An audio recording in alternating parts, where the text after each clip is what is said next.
Namaskar, I'm Harpreet Kaur and I welcome you all to our live and interactive 4-day online awareness series titled Empowering Parents with Artificial Intelligence or AI. You are watching us live on PME Vidya channels 6 to 12 and also on our YouTube handle NCERT Official. Today we are in day 2 of this awareness series. Yesterday on day 1 we talked on AI for parents. Of course this series is specifically meant for the parents out there so that they can get the awareness, they can get sensitized about the responsible use of AI and they can help their children in using the same nicely, morally, ethically and accurately and for the educational purposes also to get the knowledge.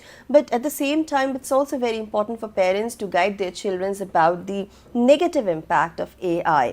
So unless and until parents know about it, they have the knowledge and awareness about the usage of AI, its a positive side and its a negative side, they won't be able to guide their children well. So I request all the parents out there to kindly participate in the series with their questions, suggestions, feedback, doubts, queries, whatever comes to their mind. So in case you want to participate, please feel free to get in touch with us. Our phone number is 8800444059. We also have a dedicated email ID for you, that is aicell@ciet.nic.in. And on our YouTube handle NCERT Official, you can also send us your questions, suggestions and of course your feedback. Now I told you about yesterday's topic, AI for parents, and today on day 2, the topic that we are taking up is learning at home with AI, spotlight on safe and inclusive learning. I must say that AI or artificial intelligence is no longer a scientific fantasy. In fact, it is woven into everything that we do. It is everywhere and we are using it knowingly or unknowingly. I told you yesterday also, from education to entertainment, from information to communication, we are using AI in every domain and it is helping us in a big manner. But are we using it right?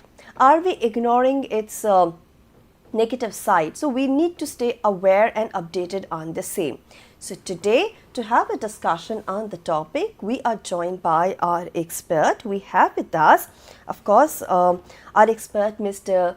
Sayem Mehmood, and he has spent more than 17 years designing and implementing technology-enabled education interventions across Asia, Africa, and the Middle East. And in his current role as an education specialist Edu-Tech at UNICEF India country office, he leads the educational technology portfolio where he drives UNICEF's Edu-Tech strategy for early learning, primary and secondary grades with national and state governments.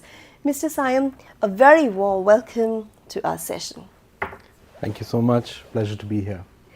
And so viewers, now with him I'm going to take this conversation forward, but first of all the very basic questions, because every day new people are connecting with us and they must understand what AI is. So I want to ask you first of all, what do we understand by AI, how it evolved over the years? Was it always there and we were using it, or it is a new phenomenon that has taken everything in by storm, and I would say it has revolutionized the way we are performing and doing our daily functions as well?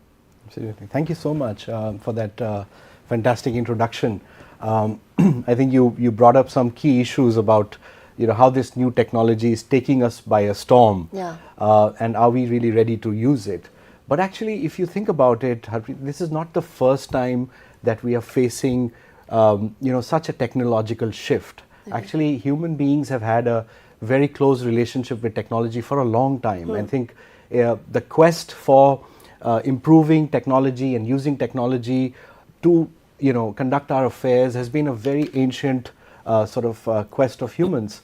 And in more recent history, we can see that we've had, for instance, radio, which came around in at the turn of the last century, and it created like a uproar across the systems that what is this, and is this going to sort of change humans forever?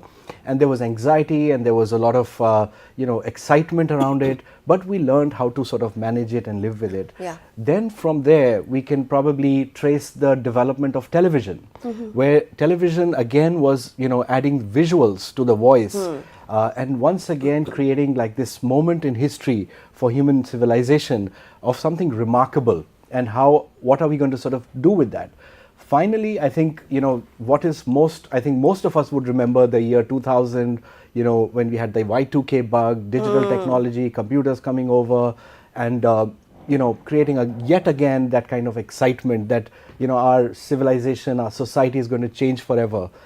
So this is yet another milestone, moment for human civilization, where it's very important to understand what has shifted, right? So when we saw in the previous technologies, we were able to make machines do a few things, some physical actions, large mechanical actions, and then I think with computers we were able to make large calculations. Yes. They were able to do a lot of complex tasks, but AI is unique and different in a way that it can start, predicting and using complex statistical models to actually, forecast and sort of almost, human-like sort of sense that you get from AI, where you feel that it's almost like another human being.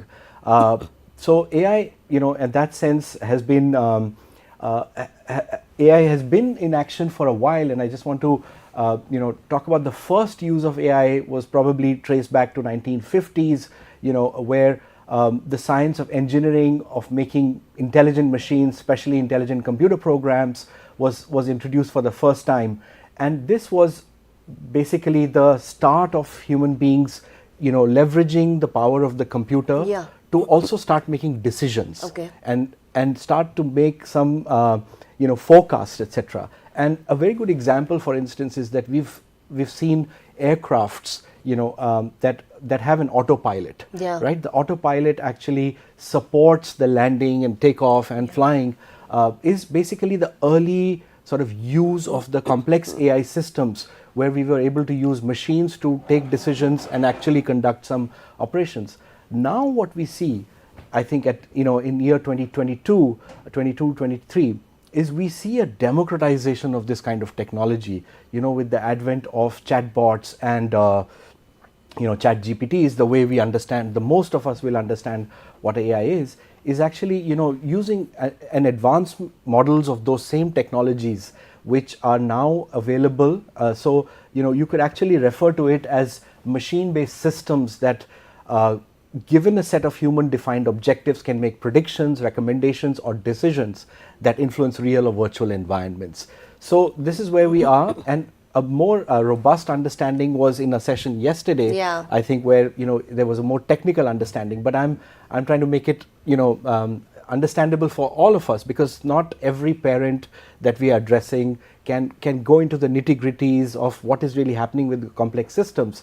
But what indeed is happening is we have a system now which talks to us as if it's another human being. It almost gives you a sense that it's it has its own feelings, etc. But we have to remember that these are just machines which are actually creating these environments. Right, you're absolutely right, because what I understand is that we have fed some kind of information to a system, and now it is giving us company. It is helping us in making the decisions and in pushing us towards the choices that probably are good for us or not good for us. That is something we need to decide later. But what I can see is that it's recommending certain things to us, and it's very catchy. It's pleasing to the eyes, and giving some kind of solace and quenching our thirst of exploration.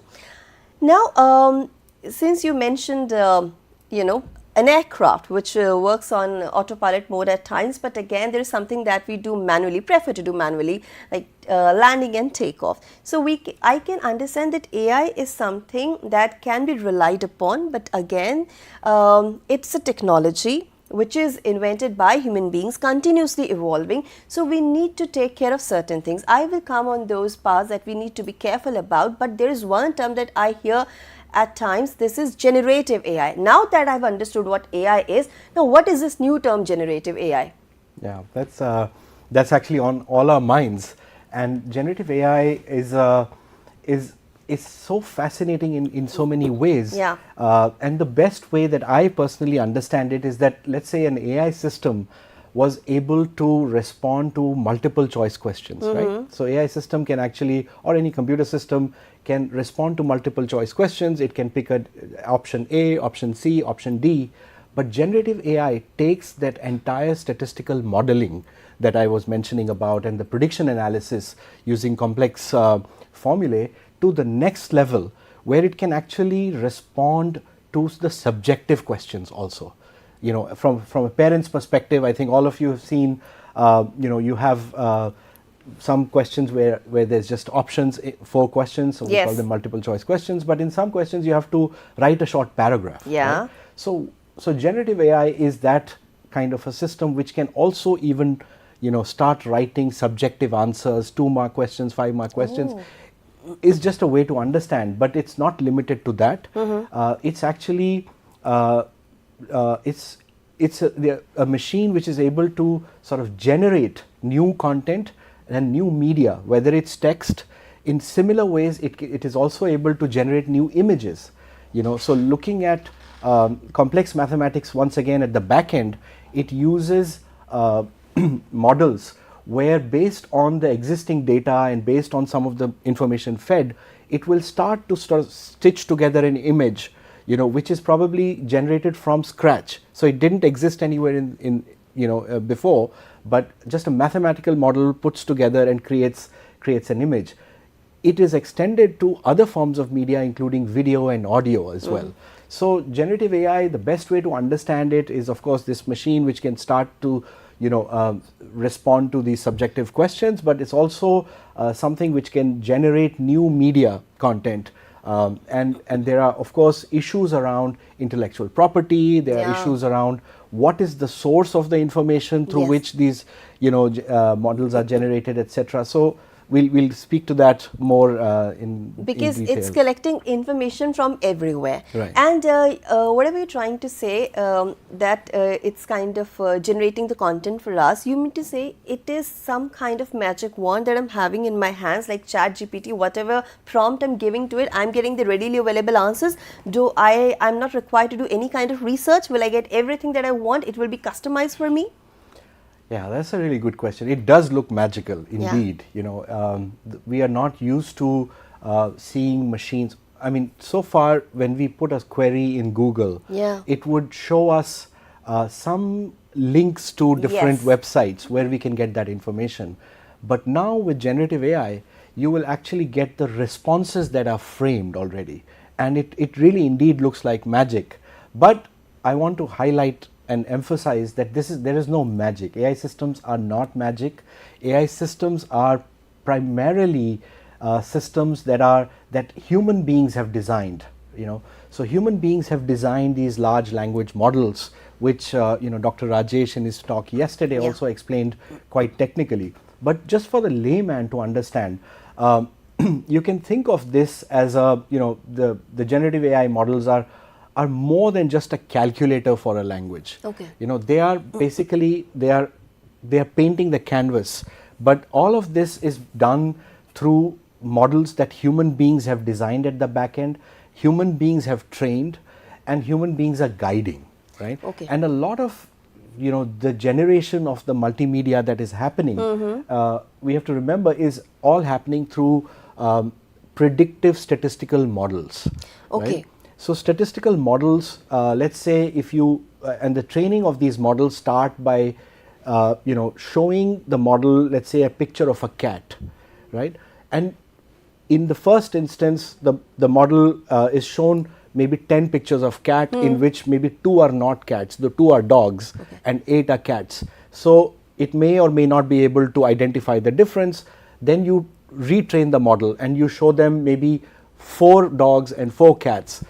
And then slowly the system actually starts to understand what are the attributes that make an image as a cat and what are the attributes which make an image as a dog, and these kind of trainings of these models have actually made them so smart now that they are able to look at an image and immediately contextualize it. So in the past, I think we if we uploaded a photo, there was very basic understanding that a machine could make, but now you will see, if you open in many of these Word documents or in presentations, when you put a photo, there is a small description that comes, that this is a photo of a girl who is probably learning in a classroom, sitting in a classroom, etc. How is that happening? This is all happening through these AI models that are at the back end, are becoming smarter and smarter through trainings that human beings have been giving them, right? So it's very important to remember that at the end of the day, these are not pure machines which are just churning out information. These are machines which have been trained by humans and which have now become very smart and very intelligent to start giving you some predictive analysis. Like they will start showing you some signs, but of course, since it's a machine and it's still learning, there are many mistakes also that can happen. So we'll discuss the mistakes later on, but that's one thing I wanted. I want to also emphasize one more thing around the human side of AI. I think the agency of the human being is critical when we are living in an AI-driven world, right? So we don't want a world where the machine is taking all the decisions for us, the machine is actually conducting the analysis, machine is performing the task, and the machine is evaluating the task itself. So in this entire scenario, where is the human being, right? So preserving human agency, in fact, was the theme of this year's International Day of Education, which was celebrated in January. It's a day of education which is marked by UNESCO and UNICEF, and the key concern that we were raising, especially in the context of education, was the critical relevance and the importance of preserving human agency in this AI-driven world. Now, so you just now mentioned that you put an image out there and it will decode the image, whether this image belongs to a girl or a boy, what the girl looks like, what the boy is doing in the image. Even I have experienced this thing. If I'm writing some sentence in ChatGPT, it is actually decoding my emotions, reading between the lines whether I'm happy or sad. So it's giving me, it's also consoling me at the same time. Sometimes I feel as if AI is developing emotions also. But since you said that human beings are, of course, making this technology evolve day by day, and this is something that we can perfectly term as our companion, a companion in every need of ours, whether we want any education related information, whether we want some kind of entertainment. So it is accompanying us in all the aspects. But again, since we are sensitizing parents, we are looking at it as a tool for providing education to the masses also, and also serving the purpose of inclusivity, which is one of the main recommendations in our National Education Policy 2020 and NCF as well. So let's try to understand artificial intelligence in the Indian context also. Sure. Thank you. You used a very important word, that AI is a companion, But let's look at, how human beings have been selecting their companions, right? So, for instance, if we need a companion for our child or for ourselves, we go through a very rigorous process. And it's a process full of, emotions. It's a process full of, caution. You look at all the risks involved. And I think that can be a very strong guiding principle of, even treating AI bots as a companion, right? So when we are in our real world so cautious of how we go ahead and select who our child can be with or who we can be with, then should we also, now that you are saying that this technology is beginning to show emotions, so it's all the more important for us to be extremely cautious and aware of what these companions are made of. And I think the best way to understand this is if we understand how it works, right? So, Harpreet, as you mentioned, that it's beginning to show emotions. It's beginning to, these chatbots are beginning to, they're reading between the lines actually. They're reading between the lines. They are seeming like another human being. But how are they doing it? And I will come back to my original argument that I made, that indeed these are basically statistical models that are working at the back end, right? So it's not very hard to create an algorithm which can, which can say, okay, if somebody has, written words like anxiety, or somebody has written words like, depression, what kind of emotion they must be feeling. So the statistical model understands that, okay, this is a person that is going through a crisis, right? And immediately we start to look in the vocabulary, what are the words that could calm this person down, right? And the brilliance of AI is that it has understood human language in ways that machines have never understood before, right?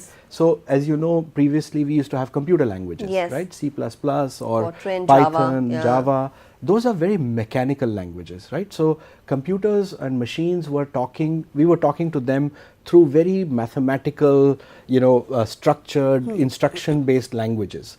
The big shift that has happened also with AI is that it has started to understand human language or natural language as you and I would speak, and this is so far, actually, if you think about it, and a little bit of reading will tell you that this is the key differentiator that puts human beings apart from other civilizations, other species.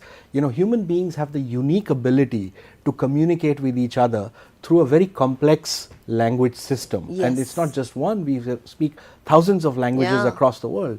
But now we are able to, understand those language systems in such beautiful ways that we are able to, even train the machine to start understanding it. So now I don't have to tell the machine, print, colon, bracket, stuff like that. I can just talk to it, say, print this document, or this document should be printed. So it is understanding the language from multiple sides.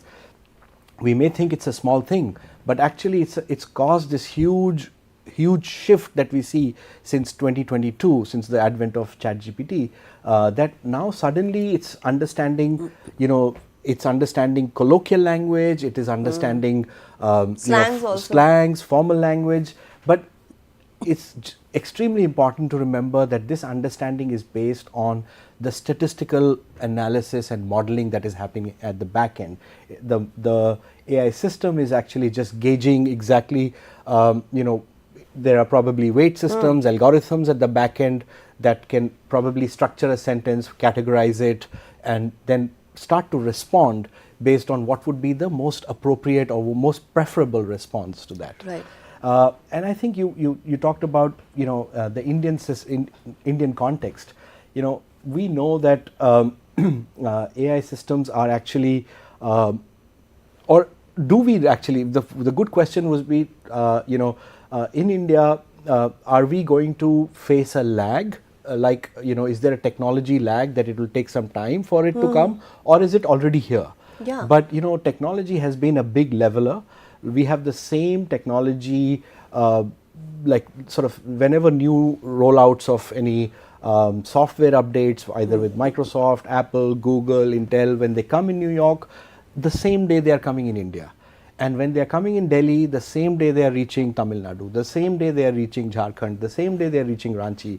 So technology is actually in ways, an extreme leveler. Right. And that is creating an impact on our education system also that we notice. Yeah, but sir, here I also want to ask you, you said the day when the technology is landing in New York, at the same time it's landing in India and elsewhere as well.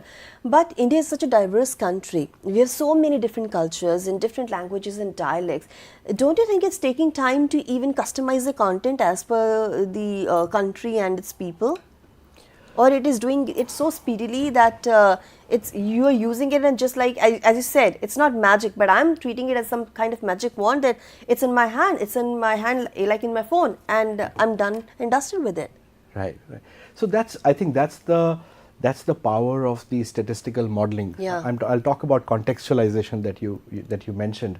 That once you have the algorithm that is in place, right, and an algorithm that can actually make sense of the English language, let's say, but language structures are quite similar. Yes. So we teach grammar and we teach the different languages, but at the end we know that each language has a verb, there's adjectives, there's pronouns, etc. And once the machine actually understands the core structure like that, it can immediately sort of start to learn. The progressive learning of new languages is much faster. Right. So once one language is understood quite well, they immediately move on to the next language and the next language. So what we saw in India, for instance, is there is a initiative of the government of India called Bhashini, which is leveraging AI for training the different Indian languages. So it is now available in 36 languages. Wow. So while Google and Microsoft and other global hyperscalers will focus on the core languages, the famous languages, the government has actually taken the initiative of starting to look at all the regional languages of India and then going to sub-regional languages eventually. And this is also beginning to have an impact on our education system, right? So I want to bring this part now, that what now that we have these systems that are doing prediction, that are doing a lot of suggestions, lot of basically they are doing a lot of cognitive work which was never possible for machines to do. So we already see that this is impacting children and transforming how they learn, think and solve problems.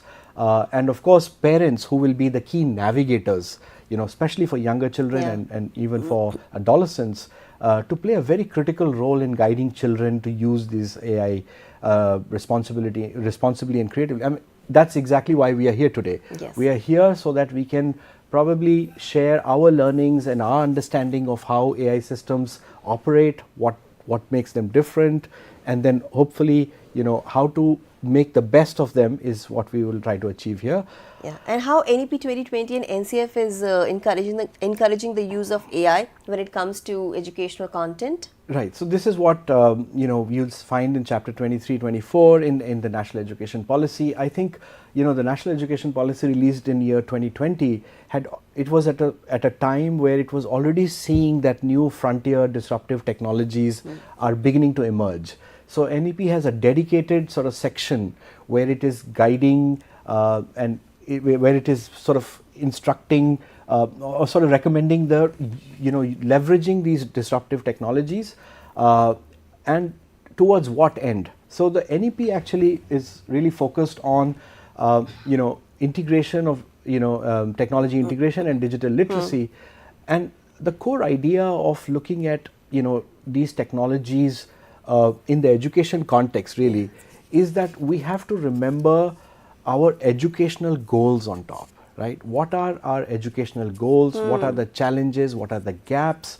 And then we start looking at these technologies as a lever that can actually help us accelerate achieving those educational outcomes. So it's critical now that once we have these very advanced technologies that are able to do great things, don't become the center of our initiative. We remain, as a national education policy, we remain focused on key educational outcomes and the educational goals, and see, can technology help us in different ways to fill the gaps. For instance, can it help in improving the access? Can it actually help improve learning for teachers, right? For children.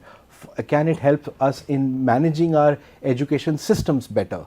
So these are the ways through which we can actually start benefiting, in the education sector also, right, for these technologies. So we can say that AI is that invisible partner of ours that is turning, our decisions, I would say, in our favor. And when it comes to education, it is revolutionizing the entire setup.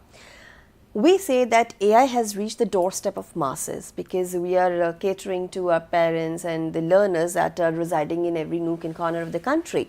How do we recognize that knowingly or unknowingly we are dealing with AI already? It is everywhere, like air. Absolutely. I think this is a really good question. You know, sometimes we are thinking that okay, we will deal with it when it will come later, or you know, at a future stage. But actually, indeed, AI is, like you said, AI is right here. It is in front of us, and it's very important for us to be aware of how it is already intersecting with our lives. Yes. Some of the, you know, just for parents, I think it's very important to understand some basic areas that you can already start to observe, you know, AI being a part of it. So voice assistants, for instance, right? So voice assistants like Alexa, Google Assistant, Siri, you know, that take voice commands. How are they making sense of what we say? You know, aren't these systems that are making sense of our natural languages, right? So, you know, at home I can ask Alexa to turn on the lights, turn off the lights, and it functions. Yes. It functions because it is, you know, driven by this artificial intelligence, you know, which understands exactly what I'm trying to say and takes action based on that. These are also, I think, built inside your phones, for instance. So if you are on Google search, and a lot of our parents and children, you know, across India, especially in rural areas, you know, or where they might be a first generation learner, where the parents are not educated, you know, they would go to Google and they would press the microphone button and start to sort of, you know, search through voice commands. So how does that do that? That is pure AI, like right in our pockets, right? Similarly, there are a lot of learning apps, you know, that are coming every day. We have Khan Academy, we have Duolingo. Now there is also some government applications as well, like DICT. You know, all of these have you know, built-in capabilities of artificial intelligence, and some of them are already built in, and some of them will be built in, you know, in the future. Another very important area that a lot of our parents may have recognized, the presence of AI systems, is these recommendations, right? So we have these personalized recommendations that here is a video, Harpreet, that you would like, or here is a, you know, here is like some songs that they will suggest. How is that happening? This is all happening through predictive analysis, statistical modeling. You know, there is a back end which understands that this is what you like to, you know, hear at this time of the day. Depends on the input I'm exactly giving. So it's tracking your information, it's tracking your data, it's tracking your you know, preferences very carefully, and based on that it's providing recommendations. So there is that. I mean, I think YouTube Kids, or YouTube in general, I think most parents would have seen. You know, it in fact even has these you know, reels which, you know, continue, which are non-stop actually. You know, you start seeing 1 or 2 reels, and then it'll understand this is what you really like, and the minute they see that you're dipping a little, they will start to, you know, show more of those. And then, you know, there are chatbots in games and websites. If not there, I think you will see chatbots even in applications that parents are using. For instance, parents are using chatbots for you know, Amazon, or, you know, if they're ordering something on Zomato, they're ordering something on Blinkit, you know, there are chatbots through which we are interacting, and children have their own digital ecosystem of websites and games that they are playing, which also has these chatbots where there's AI. So it's very important for parents to first begin identifying really where is AI happening, right? And once you're able to identify, then you can probably take actions on it, you know, regarding whatever action you need to take in that. So now we have understood what AI is and how it has evolved over years. And you have also presented the brighter side of the story, how it is helping us, how it is everywhere. I would say not just in education, it's translating languages, it's also helping in the medical treatments. AI is doing wonders. But parents want to know about the risk as well, because we also hear cases like where there's too much of information available, but it is only fabricated, manipulative, and we don't know, we don't have the credible sources to even authenticate it, and it is going viral in no time, again because of AI. So what are the risks generally associated with the usage of AI, if you can, you know, share your insights on that? Sure. So we would like all parents to, you know, understand the core, you know, and that's the purpose of these sessions, where once I think our parents understand exactly what AI systems are, how are they doing the work, then it's very easy for them to actually understand the risks. And that's the purpose why we spend some time trying to, either technically or simplify the understanding and explanation of how AI systems are working, and this is constant work in progress. I think we have to constantly keep learning more, because it's also not static. So this is going to change. So every 6 months, new features are added. And new threats will come in. And therefore, new threats will definitely come in. So, now that we understand that these are statistical models that are trained by human beings, and there is no magic happening, and there is no, there's no encyclopedia behind AI. It's purely something which is some statistical predictive analysis. Therefore, we can understand what are the limitations of those systems, right? And the second thing is that now these systems, once they come out like this, and the fascinating features that they have, of course, they are also available for people who want to put it productive use, and those who want to, use it for malpractices, right? So the systems are available for both of us. So now I think if we were to look at the core risk areas, and this is not just limited, but we would like to focus on these 4 key risks of artificial intelligence systems, starting with misinformation and deep fakes. A lot of parents would have heard these words, and we would like to unpack it a little bit of what really it means, and what can parents do to sort of mitigate that. Then there is privacy and data protection concerns, right? So what are the challenges around privacy, and what data protection measures that parents can actually take to ensure that child is safe. There is addictive and manipulative content. I think all parents have also, anyone who has a child, either early years, middle years, adolescence, they would have seen these tendencies in the systems and the content, which we would like to discuss a little bit more detail. And then we have the parental controls, and encourage what the critical evaluation of the content can be done by parents. So these are the 4 risks that we would like to highlight today. So before we delve deep into this topic of risk, there are certain questions that we have received on our YouTube handle. Okay. So let's take those questions as well. There is this question by Mr. Prashant Mishra. He's asking, what small things can parents do to understand and use AI better? Absolutely. I think this is the starting point, and I'm so happy that this question was asked by a parent. One of the, like as I was mentioning, to use AI systems better and to use them effectively, it's very important to understand how they function. Okay. So I would really encourage parents to, you can even use these AI chatbots themselves. Okay. If you have to really use it, you can probably start by asking how do AI systems function, and what is a large language model. Understanding the core architecture of those things at the back end will, ensure that the information that is generated or provided through these systems is treated with caution.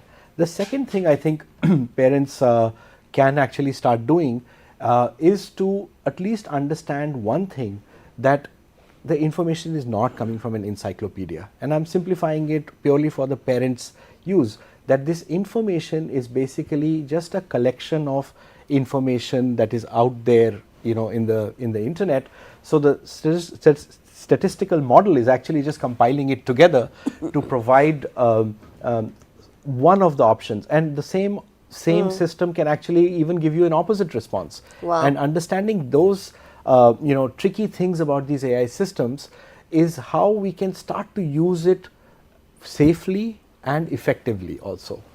So key message is really to understand how the systems work, and listen to these sessions, and there are 2 more sessions coming next week. I think these sessions will really empower parents. Yeah, and they will create an awareness as the main objective also. Now, we have received another question, though you have partially answered it, that why AI is important for parents. We have been discussing it since yesterday. But the question that has been associated with the same aspect is how to improve child's learning with AI, because generally what happens, people are really scared of AI. They think that if we keep on using AI, or there will be too much of dependence on the technology, we will use our problem solving skills, critical thinking, analytical thinking. So do you think that we can use AI in a safe manner for educational purposes, apart from using it for entertainment?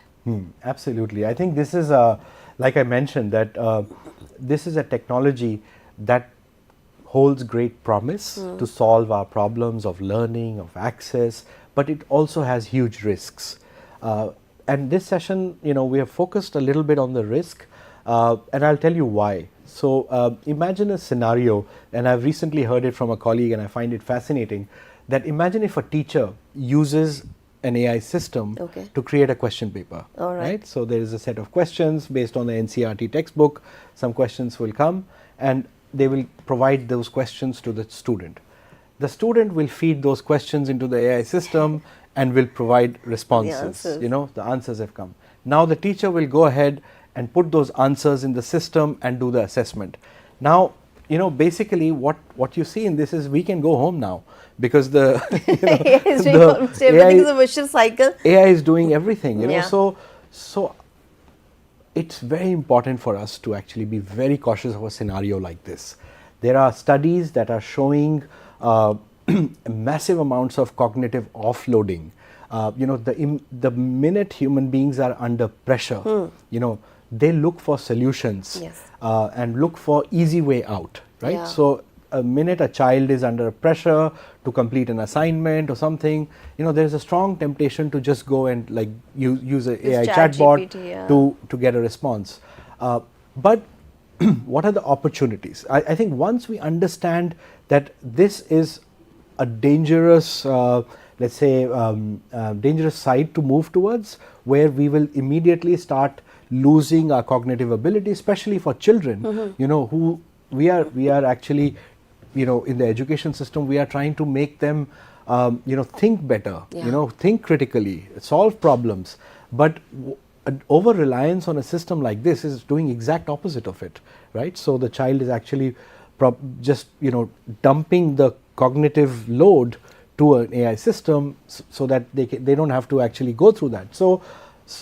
So just to come back to how we can effectively use it is, once we understand these risks, these limitations, and not be only fascinated by, oh wow, this is like creating such great answers and creating such images, but the fact that it's having a negative impact on our children, if used inappropriately, then we can find ways to actually use it to positive. So for instance, a parent and a child can actually generate a response or write an essay from a chatbot and then have a discussion. Yes. That what did this chatbot, what did it miss, what did it write well, how could it have written differently, etc., or compare multiple versions that it might provide. But the core idea is that conversation. I think Dr. Rajesh yesterday also was highlighting a lot. So having those conversations with children and ensuring that we do it frequently, with clear understanding of the evolving technology, because some people have stopped brainstorming, right? They're not discussing, they're not communicating. And if we try to understand the risk in a detailed fashion, when we talk about misinformation and deep fakes, we're not even authenticating the information that's there. We're not authenticating the source. So we are just relying on what we are seeing and making it viral in no time. Right. So yes, absolutely. I think misinformation and deepfakes is really the first, glaring risk that we notice all around us, right? So when you look at the social media platforms that are available today, they are full of content, where you see people or celebrities often doing things which they never did, and it's fascinating for human beings to realize that a machine can actually create such vivid, sort of images, etc. But immediately this has a very dark side to it, where it can be used and misused and abused, right? So, and children are probably at the worst risk of this, right? So, children and adolescents, they are relying on us to guide them into the world. And if we take a very liberal approach of them generating content, etc., and putting it out there, putting their personal pictures, putting their, personal information, it is really susceptible and it's available in the hands of, people who want to abuse and misuse it, right? So how can we mitigate this risk is by teaching our children to pause and verify before sharing and, believing anything, right? Like I said, there is no encyclopedia at the back end, there is no verified source. This was true even for Google, or even the digital era when we were searching something on Google. Yes. We always, advocated for verifying and having a conversation. From other credible sites. And it is even more important today. And then encouraging them to check multiple sources. So, ensuring that they understand, are there ways to even identify or maybe verify whether it's a fake or a real news. There are websites that allow this, and then also discuss deepfakes, how they work in simple terms, right? So, for instance, if a child is actually shown that this is so easy to be manipulated, the child understands that this whatever video I'm seeing is not the reality, right? So I think essentially really having the first parents having this deep understanding and then having a conversation with the children is absolutely critical. Would you like me to come to the next key risk, which is around privacy and data protection? So as we were mentioning that AI systems make all their predictions and all the fascinating let's say content creation through different data that they can feed on, which is available on the internet.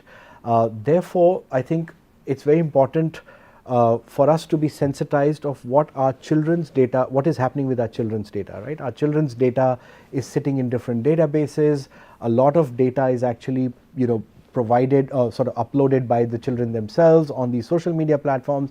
Sometimes we ourselves upload information or media of our children up on internet. So there are risks associated with this data because this data can be used to profile or target children and with content and ads, and worst cases put their identity and safety at risk. So it's very important for parents first to understand the importance of digital data and its safeguarding.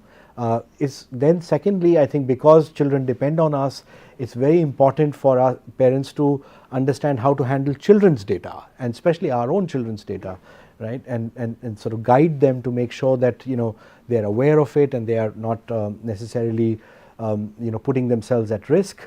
And again, a conversation talking about value of personal information and helping kids understand that data is valuable and should be protected, or else it will be susceptible to some harms that could come to them, I think could be one area.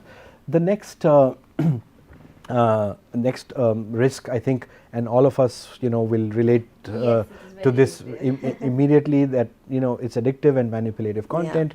And how is it really addictive is that of course we have the large tech interest which want to keep the audience or the user engaged with the screen, right? So while we think that we are just by default addicted to some content, but there's a lot of economic interests also at the back end, which is making sure that the eyeballs don't move away, and using the entire mental frames on how to keep a user addicted to the content, right? Not to let them go away, because that obviously translates into revenue for those tech platforms. And so presenting the information in such a crisp and attracting manner that we are hooked on to those reels and scrolling our phones for hours without even realizing that we're just wasting our time and it's impacting our health negatively. Yeah, before you're doing this for 3 hours, and because children are even younger and they are they are still in the form of development, they are not able to necessarily understand where to stop, yeah. and that's where the responsibility of the parents is extremely critical.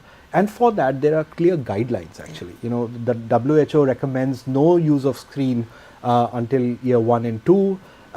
In year 2, even if there is a need, I mean, they prefer not to have any screen time, but between 2 to 5, maximum 1 hour of screen can be used, and above 5, you know, there are different stipulations, and I think parents must really read what is the right recommendation in terms of, you know, exposing their children to screen time. And also I think the more you leave them to this kind of unchecked content, you're also making a child susceptible to risky content, right? There could be things which are probably very harmful for them.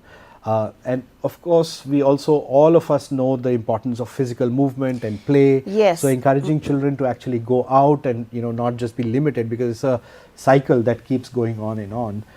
So ensuring that they keep coming out of that and building in some physical exercises.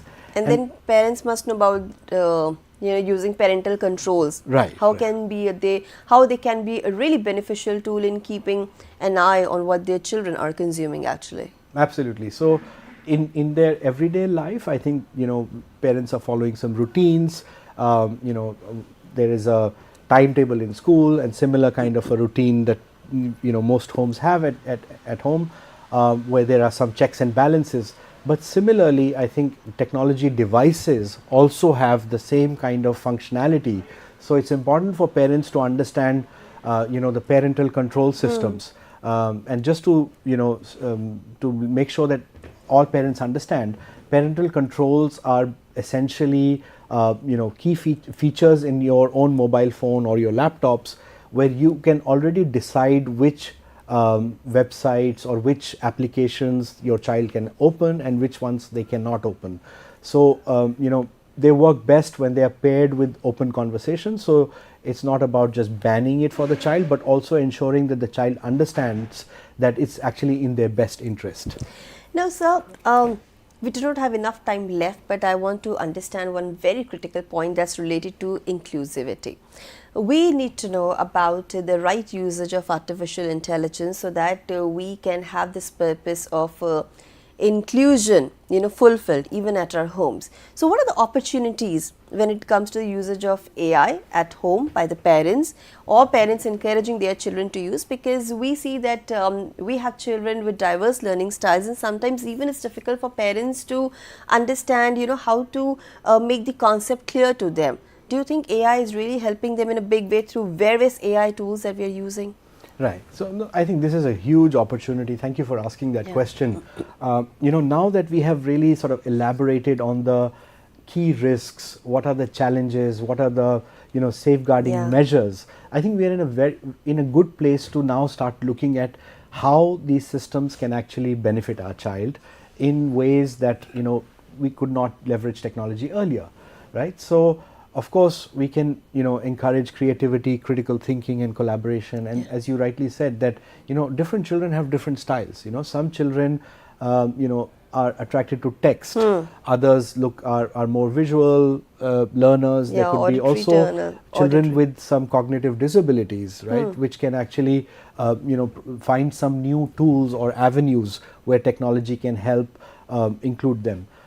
There's also great great sort of opportunity for, you know, developing content for children with visual impairments, children with hearing impairments. You know, they were somewhere left behind, but now as the technology improves and gets better, our devices are getting better, we have a very high chance of, you know, including them at lower cost, because the machines that were used earlier, braille systems, etc., were expensive, and now it's becoming, you know, in our pockets. Yes. And I think, you know, the future, the way that we see the STEM careers, or, you know, careers in science, technology, engineering, mathematics are gaining traction. So, you know, AI systems can start, you know, even a parent who might not be very well versed with coding or design thinking can, you know, first learn a little bit and start to sort of contribute to their child's development. Yes. Then there is also a whole range of creative tools that are available, right? So I think Dr. Rajesh yesterday Yeah. spoke about intellectual property concerns around that. When you're creating art or engaging with the creative tools of AI, but nevertheless, it's a very good avenue that's available that we could probably explore, understand more, and surely I think this will impact many children. So it's very important to have those conversations with children, in terms of how they can sort of shape their careers, because as we notice that around us AI has penetrated in ways that we cannot imagine.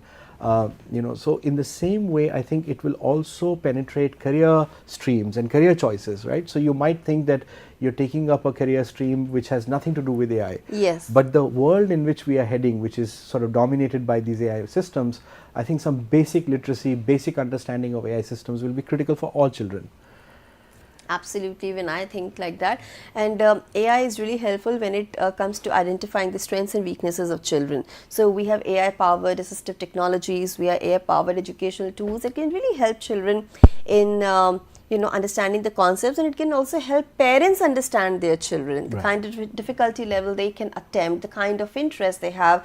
And of course, through the use of AI, you not only encourage your children to move forward, to move ahead in their life and their careers, but also you will help them in developing those critical 21st century skills that everybody is talking about these days.